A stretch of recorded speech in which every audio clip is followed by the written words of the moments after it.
We do this thing where we occasionally read Stephen King books because that was why we started this channel, and then we wildly deviated. This is an episode of the Comedy Tragedy Book Club. Technically. That's what this is. The throwback. But yeah, we do this thing where we occasionally read Stephen King books. Where she tortures me with a Stephen King book. She chooses all of them. This is what happened. I texted her and I said, I don't want to read The Shining. She's like, I'll go get it. And first of all, I wasn't telling her to read at the same time. I was just like, I want to read The Shining. And she's like, I'll read it too. And then we have a thing. We have a thing.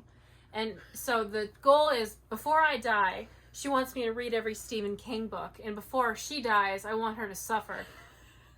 So that's where we're at. Is I was like, I kind of want to read this Stephen King book. I'm on an immortal mission to find the one Stephen King book I'm going to like. Because every time I read one of his books, I think it's trash. What did you think of this one? I love this one. And I mean that. From the bottom of my blackened heart, this book was dope. I loved it. From minute 1 to minute done, I was rock hard. It was so good. Like, dude, solid. I'm just going to get some of the big things out of the way at the beginning. It has all the Stephen King-isms. There is slurs. There is... Real quick, I was reading this book. I was like, are we going to get through a whole Stephen King book with no N-word? And it turned out absolutely friggin' not. I was foolish. For thinking that. Joke's on me. Does Stephen King ever have a black person in a book where they don't get called the N-word? I'm just curious if literally he's ever had a book where there's a black person and we don't have to hear the N-word. Are you serious? Yeah. No, but like, what about books that take place now? He still does that? Stephen, no. Stephen, this was the 70s. Maybe things were different back then. But like, genuinely, it's like there's a black person, someone needs to call them a slur. And like, bro, they really don't. Can you let them exist? Can you let me enjoy one of your novels without being like ashamed of myself? So back to me. The setup. I'm so sorry. There are slurs. There's sexism. There's homophobia, I assume. There's domestic abuse. There's a child in it. Therefore, he's going to be sexualized because Stephen King cannot not sexualize child. He is a sex pest. And there is rat slander. Okay, I like that we put rat slander in the same category as the N-word. We are the library mischief? You're right. Spectre, come out. I'm going to hold you. Where do we even begin? Do we say the premise of the book? Yeah, why don't you take it? So Jack Nicholson is a scumbag. Yes. Anyway, no, okay, so Jack is the main character of the book. He's down on his luck because he is a piece of garbage who got fired from his job for beating up a kid, and he is taking on a new job of babysitting a hotel for the winter because if you don't check the boiler, it'll blow up the whole hotel. So he's supposed to babysit, and he's got a wife and a 5-year-old son. His wife is Wendy, his son is Danny, and he's a piece of garbage who knows he's a piece of garbage and desperately wants to not be. So he's trying to like turn his life around and keep his wife from leaving him. And he goes to this hotel with his family to, again, babysit it during the winter where they will be snowed in for a lot of it. And it turns out the hotel is a smidge haunted. Just a smidge, just a pinch. And then Danny, I don't know if you know this, he has something called The Shining, which is his brain's a little goofy. So yeah, he's... What are you doing, you freak? Danny's a little bit psychic, and basically he's actually very, very psychic. He can read minds and stuff. The hotel is feeding off him, and that is making the haunting worse. So, you know. Trouble ensues. So she has not watched the movie, so we're not going to be talking about the movie. Yeah. I have watched the movie. I think the movie's overrated. Here's the thing. I do enjoy this book, though. I didn't want to watch the movie before I saw this just to make sure I don't get anything confused, because everything I knew about The Shining was from what I learned about other people talking about the movie. And, like, I didn't realize that the book was so much deeper than, like... Yeah. Because in the movie, it's like, oh, he's a scummy dad, and the hotel makes him crazy. And I can understand, I think, why Stephen King hates the movie, because, like, there's so much to Jack. Well, there's so much to Jack and to Wendy and to Danny that I feel like the movie's probably not going to touch. Yeah, Stephen King was also working through some shit. Was that stuff cocaine? You made that joke last time I said this. He did a lot of cocaine. He did, but no, like, he has a lot of demons, so he was working through some shit with this. I love that they have the hedge. I never noticed they had the hedge animals on the front of the book. That's an ugly little boy. You know what the movie does? Like, Jack and friggin' Wendy are in their 20s. And in the movie, they are so much older. And it's like, I bet, because it's like, oh my god, they're in their, late 40s or something? And they got a 5-year-old kid. They are super young. And also super in love, pretty much, in the book. And then I haven't seen the movie, so I can't speak on it. But it's like, the impression I got from the movie is that, like, there's contempt between them. And it's not a good relationship at all. And they don't care about each other. And he hates his wife. And he hates his kid. And he's just a jerk all the time. And he's, like, a sleazy scumbag. So yeah, in the book they want to make it work, but it's like questionable because Jack is a scumbag. But he knows he is, and he's trying really hard to not be. He's trying to get sober. I will say that the Wendy from the movie is like more of a wet blanket than the Wendy from the book. Yeah, from what I've seen, it feels like they make her very meek and pathetic. Versus in the friggin' book, where she's like keeping guard of Danny, ready to kill her husband. Yeah. Like, she's like ready. And everything I've seen from that movie, she's a pussy. And I don't appreciate that. I don't like that. So yeah, they get to this hotel and like, do I need to go into detail about the aforementioned warnings? Like, do I need to explain how Stephen King does all this bullshit? I don't know what you mean, so I cannot say. Well, there's a caretaker, most of y'all probably know this, but there's a caretaker or a cook named Dick Halloran, and he is a black man, and so one of the ways the hotel turns Jack evil is by making him racist. Like, it was the 70s, he was probably racist already. They call him the N-word a ton. They call him other slurs, too. I was like, wow, so did you just want to make it through the list, Stephen? Basically he does just make a list of it, and the N-word in one little section of this. It's just like, what does this add? Yeah. And then, like, with Danny, the sexualization of him is a ghost threatening to consume a body part that men have. I appreciate that you tried to church that up. Yeah, He's a sex pest. I'm sorry, Stephen, but you are. You have an underage gangbang in a sewer. I can't make excuses for you, and I won't. You're a weirdo. It's like, no one ever talks about the fact that he does this in every book where he sexualizes children, except for in It, where it's like, where he took it too far. But he always does this. He literally always does this. I'll say it's a little weird with Danny, too, that, like, his understanding of things is strange. Like, he understands what sex is, but he didn't understand what, like, something else, like... Divorce. Like, it's just weird. It's like, he's like, my parents are upstairs making love, and it's like, you're 5 years old.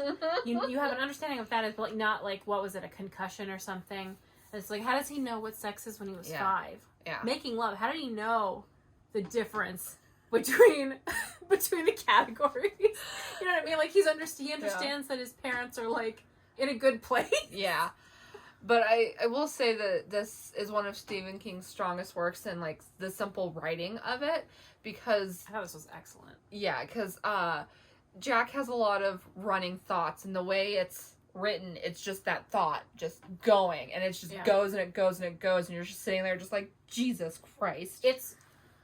I think this book is absolutely masterfully executed, because... It's so good in the sense that, like, you know who Jack is at the beginning, and then, like, once the hotel starts taking over, he starts having thoughts, or like, oh, that's not how Jack feels, and it's like, oh, yeah, it's because the hotel's taking over. It doesn't tell you that. You just have to figure it out, because, like, Jack starts thinking about something his father did when he was young, and how he felt about it, and then later on in the book, he thinks about it again, and his feelings are totally different. It's like, oh, because it's not Jack anymore. Yeah. That's the hotel. The part that, like, when I was... absolutely annihilated by this book was at the end when Jack was like totally taken over and he was chasing Danny. Danny's like, you're not my daddy, and he stops for a second and Jack gets control again. He's just like, run. And it's like, that, like, when the little boy's like, you're not my daddy, when his dad is like trying to kill him with a mallet. I was like in here just like I was like, I can't believe a Stephen King book made me feel something. It was like so well done. Like, I'm genuinely, I'm so happy that I read this. The first time I read this, I was 13, and that's the one part of the book I liked. The rest of it, I was a little too young to be reading it, in my opinion. I couldn't quite grasp it. The second time I read it was 2020 or 2021. I can't quite remember. And I loved it, and that was still my favorite part, and this time it was still my favorite part. That's my favorite part too, because it was so heartbreaking, because like Jack, like this whole book, Jack's trying so hard to be a good guy and stay sober. He's trying so hard, and he loves his family, his wife so, like it. Wendy wants to leave him, and he's like, hold on, like, let's just not talk about this now. Like, just wait a week and tell me if you still feel the same way, then I'll do whatever you want.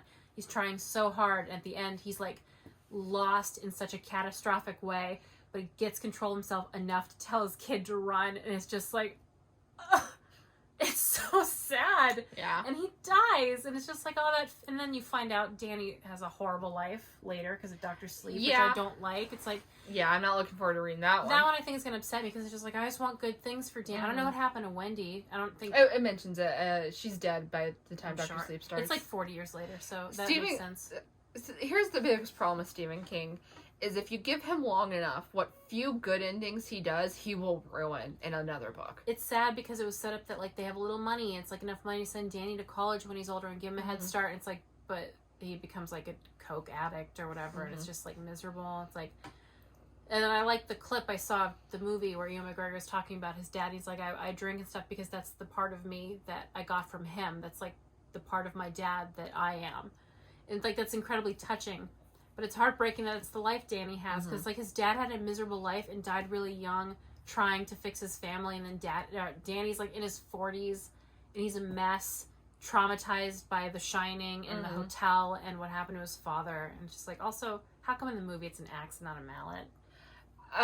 Because my assumption is two things. One, an axe looks scarier, and B, they didn't want to explain what a roque mallet was. But like, when he slammed the mallet down on Wendy's stomach, I had a physical reaction to that. It was just like, oh, he just kept hitting her with the mallet. Like, that's more brutal, I think, than an axe. My least favorite transition from, like, book to movie is what they do with Dick, is, like... Is he the one that gets... He gets killed. He, like... Because in the book, it happens in the book too, where Danny's calling to him asking for help because he doesn't know who else to call, and Dick comes running back just like, I'm going to go help these people, because he's just at his heart a good guy, and he gets there, and in the movie he dies immediately. In the book he helps save them. Yeah, and at the end he's like, you can contact me anytime you want, and Danny's like, you're not going to die for a real long time, right? And he's just like, well, I'm in my friggin' 70s, but no, I'm not going to die for a long time, kiddo. And it was sweet. And it's just like, that kind of sucked. I don't know. I feel like I'm not going to really... I think I would have loved the movie if I watched it first, but I love the book, so I think I'm going to be nitpicking the movie. I do want to watch it. Do you want to watch it again? Yeah, I'll watch it.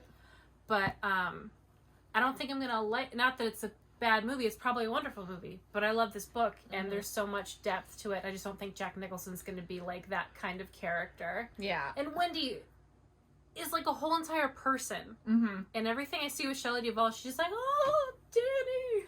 It's like, okay, great. Running and crying, perfect. Yeah. She fought for her kid. She got smacked with the mouth several times and kept going. That lady's tough. Yeah, so, like, this is one of the rare occasions where other than, like, the unnecessary Stephen Kingisms, where the Stephen Kingisms serve the story, because it's basically just a character study. For the first time in Stephen King's life, he actually cared enough about the characters to make them characters. But, yeah, so... In this world, because a lot of his books are connected, as you know, did you know that they rebuild the Overlook? They rebuild it? They rebuild it.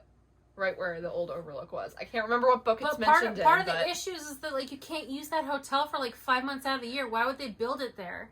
I mean, that's actually not as uncommon as you think. Why would you have a hotel in a place that gets snowed in like that? If you're going to rebuild it, why not build it in a better place? Because of Dr. Sleep? Because of Dr. Sleep didn't happen? No. What? The hotel's not in Dr. Sleep. Oh, it's mentioned in a different book? Yeah, no, I'm telling you, like, a lot of Stephen King books are just connected. I love that. I think that's cool. And in cool. one of the random books, I can't remember which one, they mentioned that they've rebuilt the Overlook Hotel. I love that. Not that they rebuilt it. I love the concept of, like, all the things are connected. Because I thought that he was talking about Derry. I was listening to it. I think he said the town's, like, Barry or something, but I thought he mentioned Derry, and I love that kind of stuff because I think that's neat. It sounds neat until you remember what I said a few minutes ago, So where screws endings. where if you give him long enough, he will ruin everything. You're talking about the Pennywise Lives is what ruined it, right, for you? That's in the Dark Tower. I don't know what universe that is in. The Dark Tower is gonna be fun to make you read. I'm scared. You like the Dark Tower? Yeah. No, what I'm talking about is in the Dark Half. I'll give you spoilers. It doesn't matter. I won't remember. It ends happy, and then in I think Needful Things, it's mentioned. They mentioned the main character of the Dark Half and how his wife took the kids and left him, and he's a drunkard. Why? Because if you give Stephen King long enough, he will ruin everything. I would dismiss that. See, I'm nervous about. I don't want to read Doctor Sleep for a bit because I genuinely, I adored this book. I thought it was great. I loved the slow build up to the hotel and like the stuff happening. I thought everything about it was masterfully executed. This is like when people talk about Stephen King, this must be what they're talking about because this was just great. Yeah, this one's definitely one of the ones up there. The next one we're going to do is Pet Sematary because that's also one that people say they enjoy quite a lot. And I think I didn't care for it when I read it. Were you a kid? I was 17. My grandmother says this book is like terrified her. I've never been scared reading a book. I would love to be, but I remember the only thing I remember about that is my grandma saying it scared me so bad. I generally don't understand why people are scared of Pet Sematary. But yeah, this one is earlier on. 77. Yeah. So, like, I find it interesting, like, the ones where he hits his stride and just goes. Because, like, it wasn't Carrie. It wasn't Misery. Yeah. We haven't... Misery the 80s? Yeah, it was. But like, we haven't done Carrie for this yet, I don't think. I've read that book twice. Are you going to make me read it a third time? Did we do it for this? Was it the first one I did? No way. No, the first one... Know. I don't know. I've read it twice. We'll do Carrie last. I don't like Carrie. I don't think it's very good. Uh-huh. I think it sucks. Stephen King is such a freaking weirdo. This is the only time he's made people sound like people in any sense. He just doesn't know how to make people... It's like George Lucas. Do you not know how to do dialogue? But yeah, so... And this one was a win. It's harder to discuss, like, what works with this book because so many of the Stephen King-isms are still in there. So it's just like, everything else just works so well that we kind of ignored the rest. Pretty much. Rat slander and all. Yes. But no, it's... I will say, because it's only really 3 characters, there were less slurs. Yeah, but still a lot. He crammed in a bunch of them on a couple pages. Oh yeah, for sure. So, that was disappointing. Because I literally was like, oh, cool, he's not going to do it. And then Joe Hill does that, too. It's like, Joe's young. I was thinking about reading those again. Horns? All of them, but, like, specifically Heart-Shaped Box, because I loved that one when I was a teenager. I like Joe Hill's writing a lot. I read Lock and Key, which is pretty good. Awesome. It was cool. But I love Horns. That's like, I love that book a lot. But so far I've read 2 things by Joe Hill, and 2 things have had rape in it. So... there is assault, and it's not rape, I don't think, but there's assault and Heart-Shaped Box. Neat. I can't remember about Nosferatu. Alright. We've gone way off topic. Basically, this book was good. I think I gave it 4 stars. I did too. So, because... I would give it 5 if you left the N-word out. We'll see if Stephen King ever gets a 5 from me, because it's like... I think this is going to be my one. Maybe Pet Sematary. I wanted to read Salem's Lot. You told me that one is pretty rough with some things, huh? That one's very rough. We'll get to it. We have to read them all eventually. Why are we doing this? Because I wanted to read them all, and for some reason I tagged you in. Because we're best friends. And that's what best friends do. I hope you enjoyed this video. Yeah. If you did... do all the fun stuff. Yeah, or you can tell us what Stephen King you want us to read next and we'll consider it. Goodbye!